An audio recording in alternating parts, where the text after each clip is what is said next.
Well, good morning, everybody. It's Tom Christie back in the carving shop, and this will be session 3 of carving a Hen Pintail decoy. In the first 2 sessions, we got the head finished up. I'm going to do a little bit of work on the eyes of this bird in this session. We'll do that quickly, and then the bulk of the session will be dedicated to shaping up the body, getting it rough shaped at least.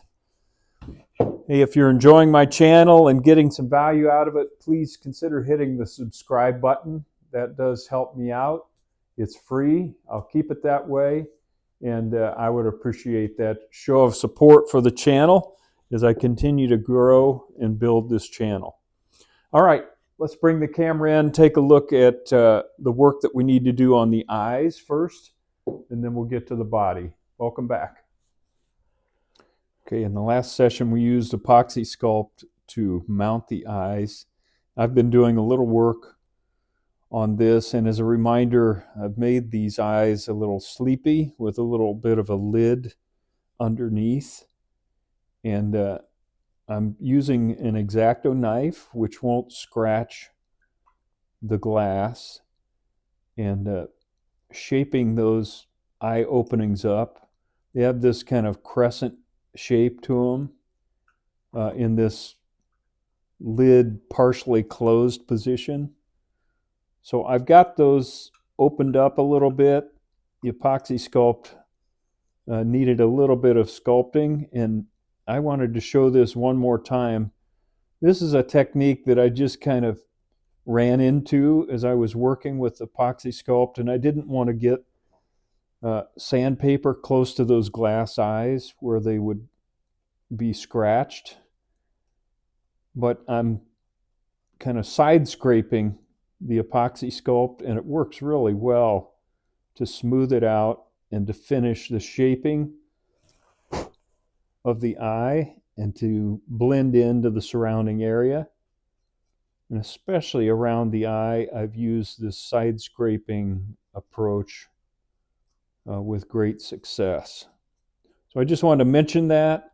I've used a little bit of 150 grit sandpaper, cover the eye up with my thumb, and just do the final smoothing of the epoxy sculpt to make sure there's no ridge between it and the surrounding wood that's going to translate through the paint and be obvious.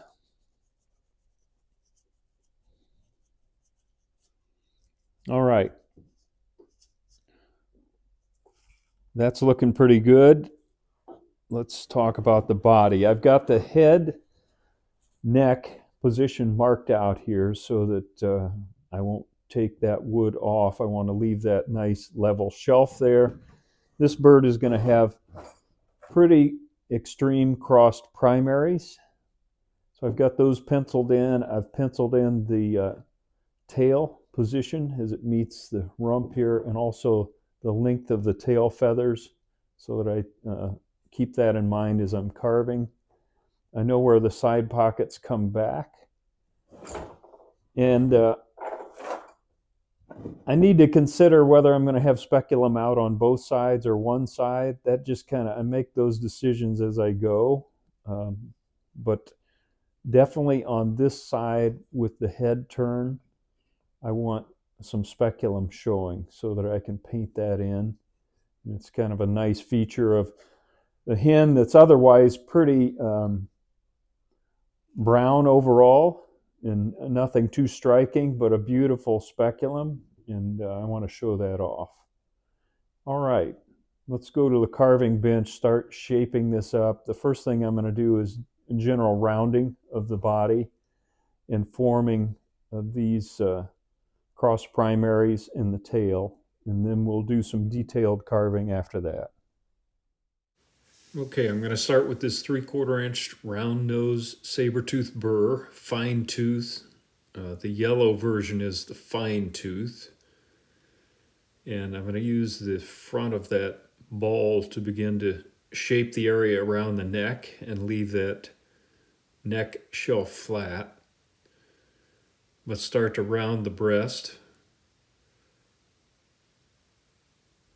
This is at normal speed, and I'm going to do that for a little bit of the time here, just so you can get a feel for the speed that I'm carving. But I'm taking my time. That's why I use a fine burr. I'm not in a hurry, and the green rough burrs tend to dig in. They carve faster. There's no doubt about that with the more coarse teeth. But I just like the control I have with the fine tooth burr, and just taking my time. And I just want to, anybody trying power carving, just don't press these power tools too hard, especially as you're going against the grain. I repeat that on almost every video because I just think it's a good safety precaution.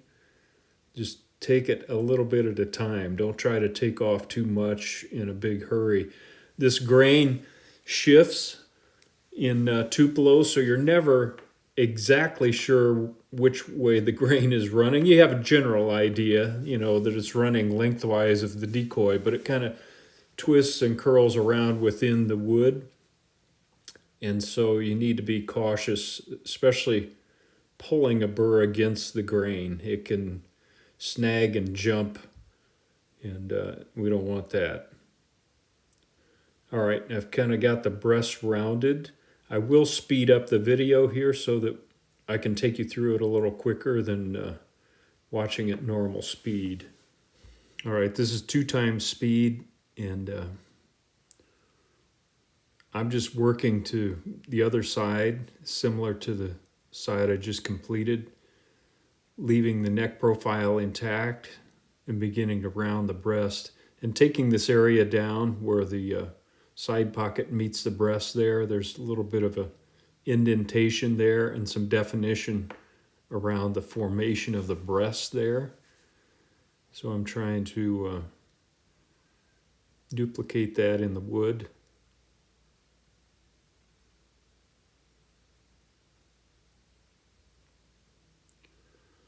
Now I'm going to take, I had beveled this on the bandsaw, and now I'm just rounding it into the side pocket. You can see I'm pushing that burr away from me in that, as I shape that breast, just so it doesn't cut too hard or dig in too much. And now I'm back to pulling it towards me, which is a more aggressive cut. So pushing away, at least in the rotation of my Fordham unit, pulling it towards me is going to be more aggressive. Pushing it away is going to be a little lighter touch and kind of more finesse. So I'm just continuing to round, not trying to do any detail work here. I'm just trying to get wood out of the way and get a nice round profile.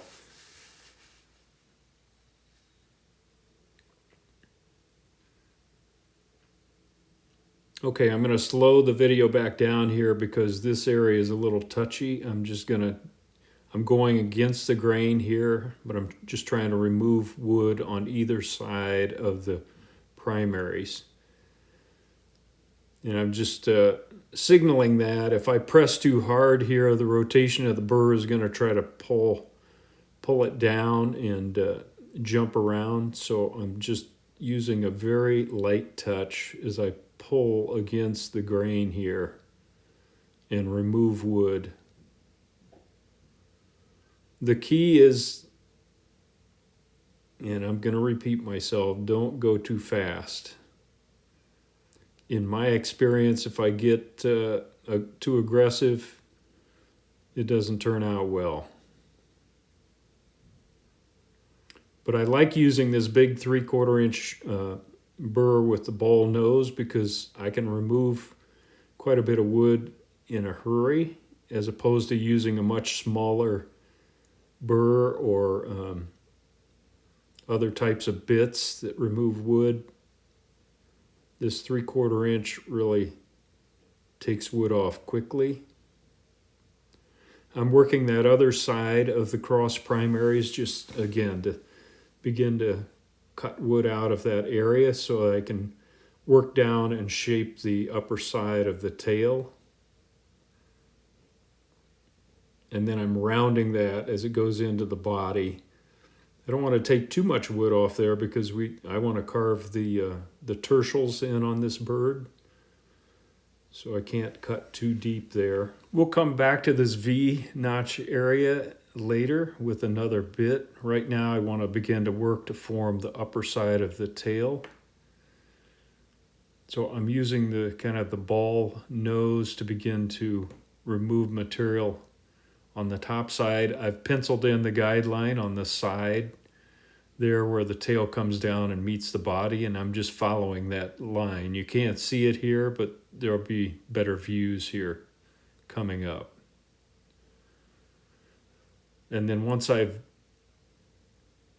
taken wood out there, I'm rounding back into the body. And I had penciled in where the tail feathers meet the coverts there. And so that's what I'm working towards. I had promised a better view here. This isn't much better, but again, I'm just working the top side of the tail, beginning to remove wood in that supporting area. Here's a better shot. You can see the pencil guideline on the side of the tail there, and I want to leave about 1/4 inch of thickness on the tail. And I'm rounding that up to the center line on both sides. And I'm being very careful here because this is all end grain. So just cleaning this material out, and I'll have to come back with smaller bits and really clean that up, but that gets a lot of wood out of the way. I can round this down safely until I get the primaries formed more. I'll leave quite a bit of wood here because we're going to carve speculum out on this side, so I want to leave wood in that area, and I can always take it off, can't put it back on. Same thing on this side. I think I'm going to have less speculum, but I'll have a little bit peeking out of the side pocket on this side on this bird. So I'm going to leave plenty of wood back here for the time being until we get more planning done.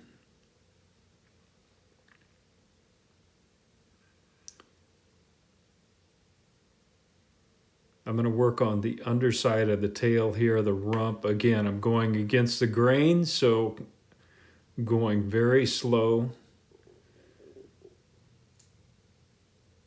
and just peeling wood off there a little bit at a time. And this is real time, so you can see this process doesn't take that long with power equipment. Same thing over here, just a light touch, rounding that rump area, and then we'll work with a different bit a little bit later to form the underside of the tail. Right now I'm just rounding that area under the rump there.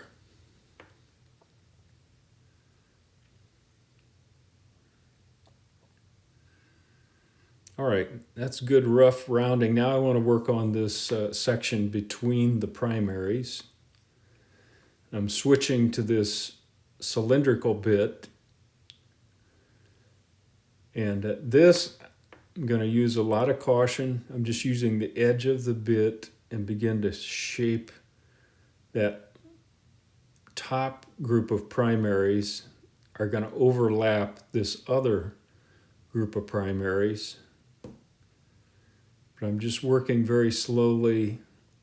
That ridge right there, it's easy to catch your burr on that and it'll try to roll your burr back under. So I just want you to, if you're using power equipment, go very slow, especially on a sharp edge like that. It really wants to pull that burr down. There's a lot of power in these tools. Okay, enough safety discussion. You get the picture. I just want you to be safe. So I'm working slowly to take that wood out of that area between the primaries and take it down to the tail coverts. So I've got a lot of that wood out of the way. Now I want to clean up as it comes down and meets the coverts here. And I'm leaving wood onto the primaries on this bird because it's meant to be a kind of a gunning style bird, IWCA style bird, and part of the rules require that that anything on the bird must remain sturdy, so you can't undercut the primaries severely where they would be very fragile. So that's why I'm leaving wood under those wingtips on this carving. Now these angles need to be right. So this group that's under the overlapping group angle down in this direction.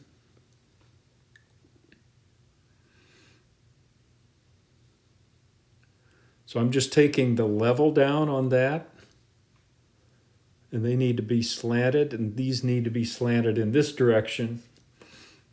So I needed to take that group down a bit so that I can get an angle on this group. And you need to visualize those primary groups angling down and tucking into the side pocket. And it needs to make sense. And what I mean by that is it's very easy to get the angles wrong on these cross primaries. And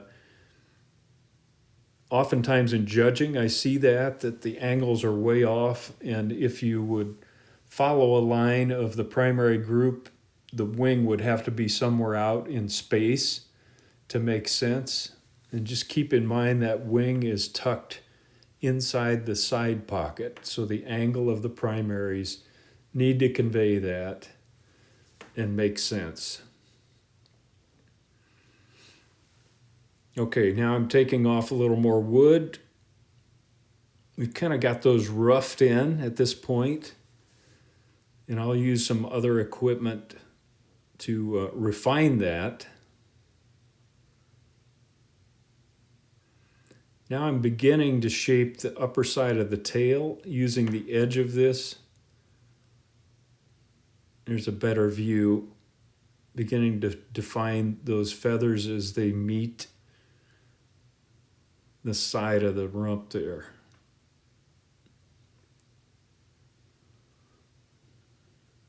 So I have to remove material later, but that kind of forms the top side of the tail feathers. Now I can use this on the underside and very carefully begin to cut that back. And then I'll flip this around. Do the other side. I'm pulling against the grain here, so I'm going to be very cautious. Take it slow.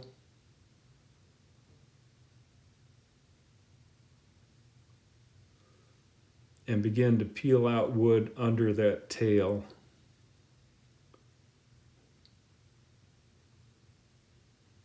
And then round it underneath. Okay, I've got a start. Now I can flip the bird over and kind of finish the underside of the tail here from this direction. Same thing on this side. And then round that rump area as it meets the underside of the tail.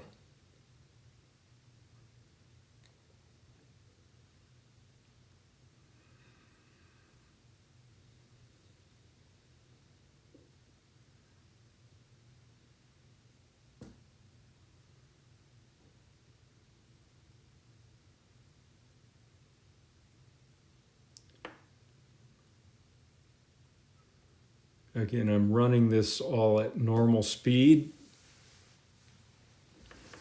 Hopefully he's not boring you to death, but I just wanted to show actual speed on some of these more delicate cuts. Now I'm just cleaning off the side of the tail and working to define that the upper covert area a little better.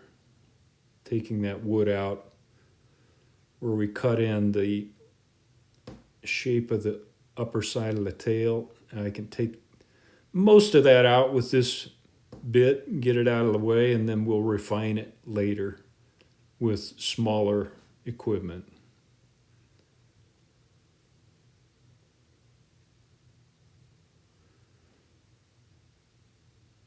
Now I'm just going back, and now that I have the tail kind of roughed out and the primaries, just making sure everything is rounded.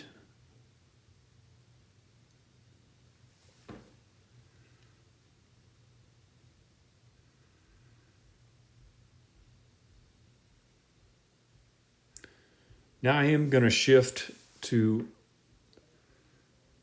more detailed bits here. This is a kind of a bullet-shaped ruby bit, or this is actually a burr. So a bullet-shaped burr, and I'm using that to get in here and remove wood in the upper tail coverts area and define these primary areas a little better. The smaller burr, I can get into these tight spots. Again, it is a burr, so I'm proceeding cautiously.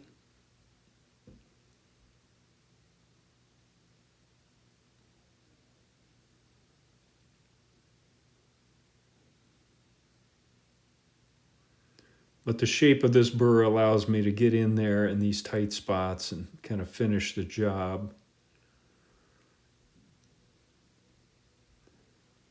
Now I'm going to shift to my cylindrical burr because I need to cut in here and further define this V shape between the primary groups. And the edge on the cylindrical shape allows me to get in there and square up things, square up the side of these supporting areas, and take additional wood off here so those support areas are not too bulky.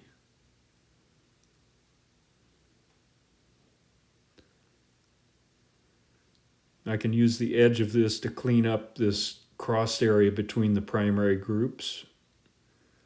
Take a look at my angles and make sure that things are right. I'm flattening out that underlying primary group. Making sure the angles are right like we talked about. I've got a little work to do there. Now I want to pick up this area right behind the neck that I couldn't get with the larger burrs, and I've just got a bullet-shaped ruby bit. I'm using the tip of that to go in and remove my bandsaw marks in that area.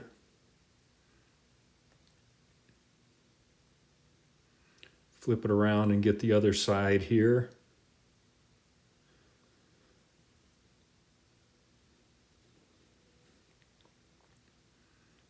All right, we've got that cleaned up. I'm going to take a look at what we've got so far.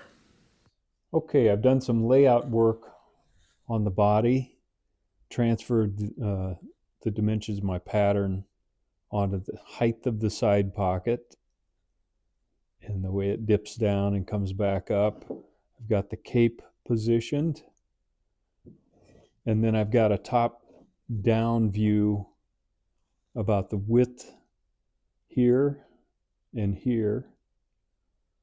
And so the goal now is to remove some of this material. I'm going to be careful about removing too much material back here because I need to leave material for some of that speculum tucking in to the side pocket there. So, and then I've got a return underneath here. So we'll go back to the carving bench, get this rough shaped again. All right, I'm back with my cylindrical 3/4 inch diameter saber-tooth burr.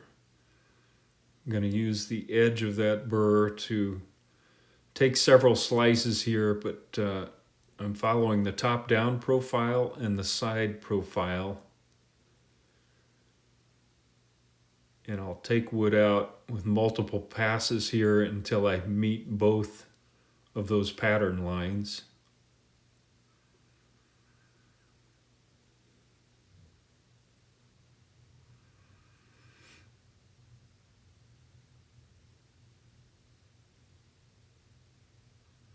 Need to go a little deeper on this side.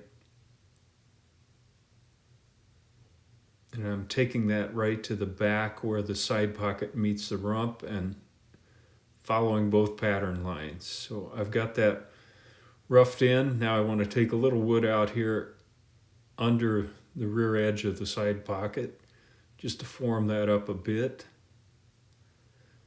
I don't want to undercut that too deeply.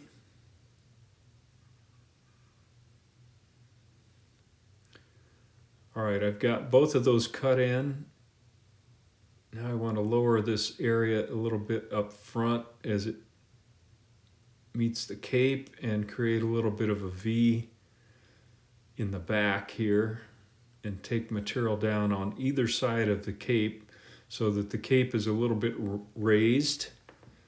Those feathers overlay the feathers of the back and the scapulars here. So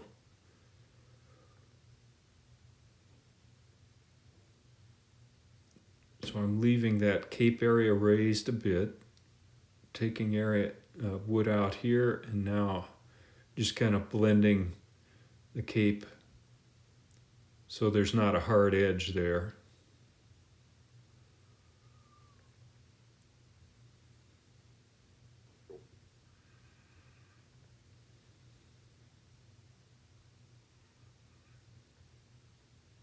And I normally kind of fade that cape out as it goes down towards where the front of the wing tucks into the side pocket.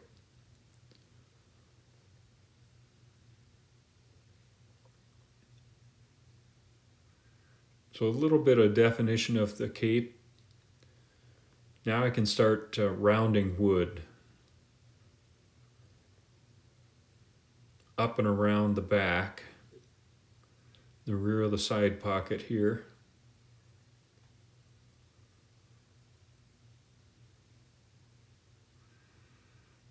And I don't want to leave a big muscular shoulder here. I want to round this so that it looks natural. I mentioned muscular shoulder because I've seen a lot of carved birds that people leave a lot of wood up there as like there's big muscles in the front of the wing, and they're pretty subtle the way they tuck into the side pocket here. So I would just keep an eye on that. Now I'm rounding the side pocket, blending that into the kind of the center line of the side pocket. So we don't want to remove too much wood here, but I want a nice gentle roundness from the top of the side pocket down to kind of the center line here of the side pocket.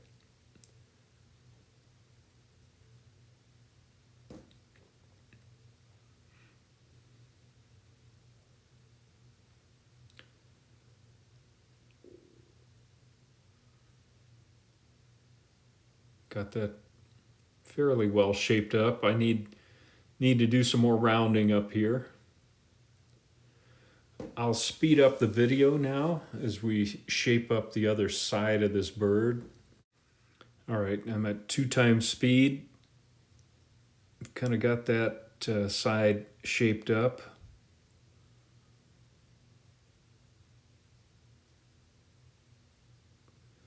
Now I'm going to follow the same process on this side. And I think I will include this footage as I shape up this side. If you're a newer carver, it sometimes helps just to see things multiple times. So same process here. I'm forming the lower side of the side pocket.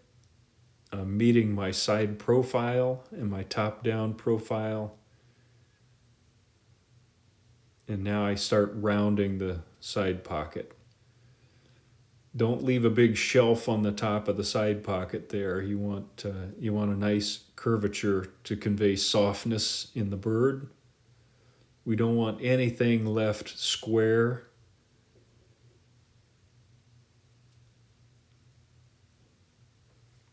So everything nice and round. So I'm peeling that off.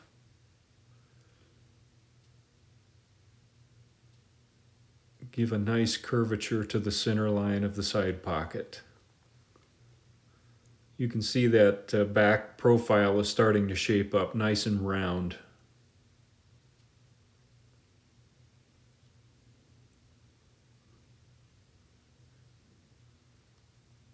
And then I'm going back and cleaning up from this direction and rounding the scapulars up here.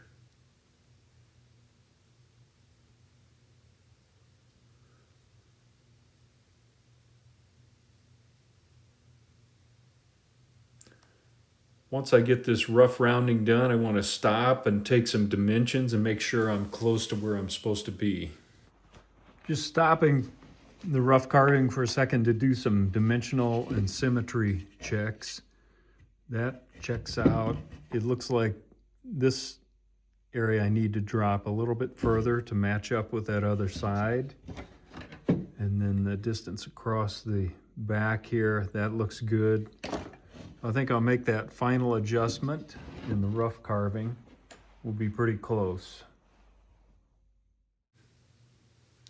All right, I'm going to go back in with this 3/4 inch cylindrical burr and just take out a little bit of additional material here.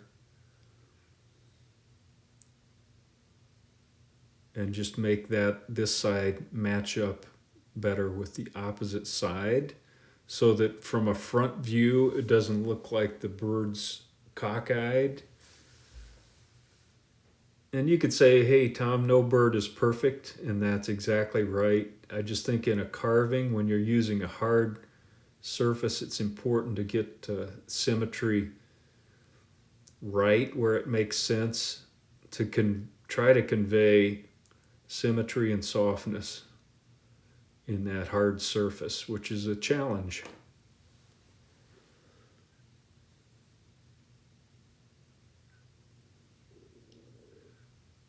So I'm just going to take a little bit more time here with this burr and take off any hard edges that I see, shadows cast. I'll come back and sand this entire area, but this will save some sanding time.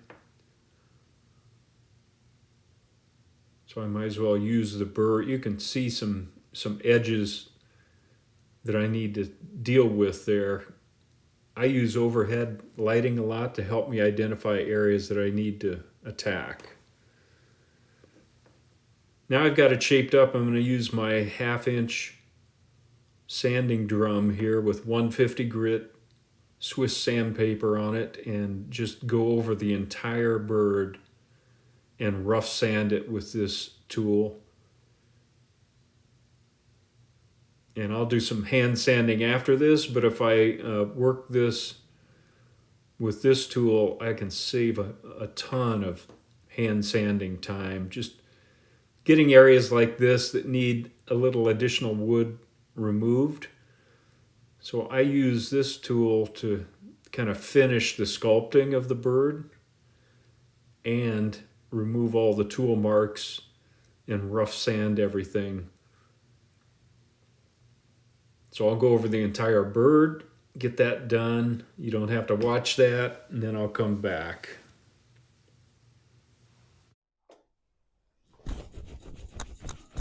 Okay, that's a good place to wrap up session 3. We've got the body rough shaped and sanded.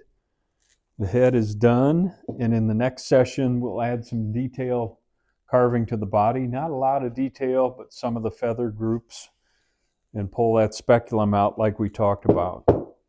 Until then, Tom Christie signing out. Have fun out there. Talk to you later.